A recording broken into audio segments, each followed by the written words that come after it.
नमस्कार, आप देख रहे हैं न्यूज फॉर नेशन और मैं हूं आपके साथ अंजलि। चुनावी साल में राजद विधायक रीतलाल यादव की मुश्किलें बढ़ती हुई दिखाई दे रही हैं। आपको बता दें कि एक साथ उनके 5 ठिकानों पर पहले छापेमारी की गई। कहा गया कि उनके घर में AK-47 पकड़ा गया है, जिसके बाद से रीतलाल यादव जो है वो गायब हो गए। कुछ दिनों बाद अपना आत्मसमर्पण किया और इस वक्त जो है रीतलाल यादव जो है वो जेल में है। आपको बता दें कि रीतलाल यादव के गांव में जिला प्रशासन ने कार्रवाई करते हुए 17 दुकानों को ध्वस्त कर दिया गया है। कहा जा रहा है कि ये सभी दुकानें जो है वो सरकारी जमीन पर बनाई गई थी और ये दुकानें जो है, हालांकि इस बात की पुष्टि नहीं की गई है, लेकिन कहा जा रहा है कि ये दुकानें जो है वो रीतलाल यादव की थी। विधायक रीतलाल यादव के गांव में जिला प्रशासन ने बुलडोजर चलाकर 17 दुकानों को ध्वस्त कर दिया है। अतिक्रमण के पीछे विधायक रीतलाल यादव के और उनके परिजनों का हाथ होने की बात सामने आई है। पटना के दानापुर में राष्ट्रीय जनता दल के विधायक रीतलाल यादव के गांव में कोथमा में गुरुवार को जिला प्रशासन ने बुलडोजर चलाकर 17 दुकानों को ध्वस्त कर दिया गया है। कहा जा रहा है कि यह 17 दुकानें जो हैं वो अवैध थी। यह कार्रवाई पटना के जिला अधिकारी डॉक्टर चंद्रशेखर सिंह के निर्देश पर की गई है, जिसमें 77 डिसमिस सरकारी जमीन पर अवैध अतिक्रमण को हटाया गया है। स्थानीय लोगों के अनुसार इस अतिक्रमण के पीछे विधायक रीतलाल यादव और उनके परिजनों का हाथ होने की बात सामने आई है। हालांकि इस बात की पुष्टि अभी तक नहीं की गई है, जिसने इस मामले को और सनसनीखेज बना दिया है।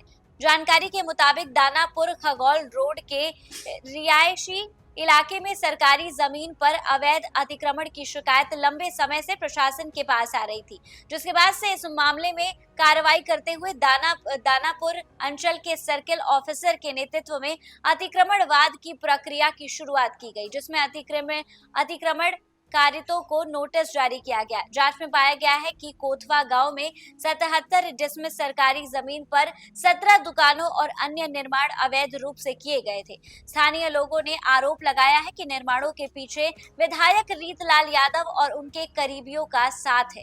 गुरुवार को दानापुर के उप विभागीय मजिस्ट्रेट द्वारा शक्ति के नेतृत्व में प्रशासन की टीम ने कोथवा गांव में कार्रवाई शुरू कर दी, जिसके बाद से दानापुर अंचल अधिकारी, खगौल थाना प्रभारी और दानापुर नगर परिषद के सिटी मैनेजर के साथ भारी पुलिस बल मौके पर पहुंची हुई थी। पहले 17 अवैध दुकानों को बुलडोजर से ध्वस्त किया गया और फिर शेष अतिक्रमित जमीन को पूरी तरीके से खाली कराया गया। इस कार्रवाई के दौरान किसी भी तरह के विरोध को रोकने के लिए भारी संख्या में पुलिस बल तैनात थी। स्थानीय लोगों ने प्रशासन को बताया कि दानापुर क्षेत्र में कई जगहों पर सरकारी जमीन पर विधायक रीतलाल यादव की शह पर अवैध मकान और दुकान बनाई गई है। कोथमा गांव में ध्वस्त की गई 17 दुकानों के पीछे भी विधायक और उनके परिजनों का हाथ बताया जा रहा है, इस बात का दावा किया जा रहा है। हालांकि आपको बता दें कि न्यूज फॉर नेशन इस बात की पुष्टि नहीं करता है। ये पहली बार नहीं है कि जब रीतलाल यादव विवादों से घिरे हुए हैं। उनके खिलाफ पहले भी रंगदारी, हत्या, अपहरण और उगाही जैसे 42 आपराधिक मामले जो हैं वो दर्ज है। हालांकि किसी पे भी सजा उन्हें नहीं मिली है।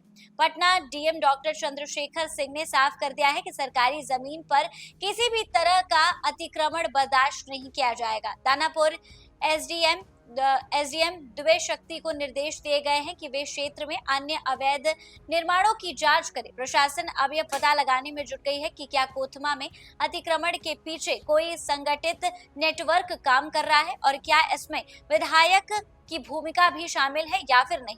डीएम ने कहा है कि नोटिस जारी करने के बाद भी अतिक्रमण नहीं हटाया गया, इसके लिए कार्रवाई शुरू की गई है। सवाल उठ रहे हैं कि आखिर इतने बड़े पैमाने पर अवैध निर्माण कैसे हो गया और प्रशासन को इसकी भनक क्यों नहीं लगी। क्या इसके पीछे स्थानीय अधिकारियों की मिलीभगत है? डीएम ने आश्वासन देते हुए लोगों को ये बात कही है कि रीतलाल यादव ने अगर सरकारी जमीन को कब्जा करके और उस पे दुकानें चाहे अपनी किसी भी पर्सनल प्रॉपर्टी बनाई है तो हम उसमें स्ट्रिक्ट एक्शन लेंगे। लेकिन अगर इन शिकायतों पे नजर डाली जाए तो कहा जा रहा है कि राजद विधायक रीतलाल यादव की और भी प्रॉपर्टीज है दानापुर में, जो कि सरकारी जमीन पर बनाई गई है। प्रशासन के द्वारा अब स्ट्रिक्ट एक्शन जो है वो लिया जा रहा है और चुनावी साल में रीतलाल यादव की मुश्किलें अब बढ़ती हुई दिखाई दे रही है। इस खबर पे आपकी क्या कुछ राय है, हमें कमेंट के माध्यम से जरूर साझा करें और ऐसी तमाम अपडेट्स के लिए हमारे साथ बने रहे न्यूज फॉर नेशन पर।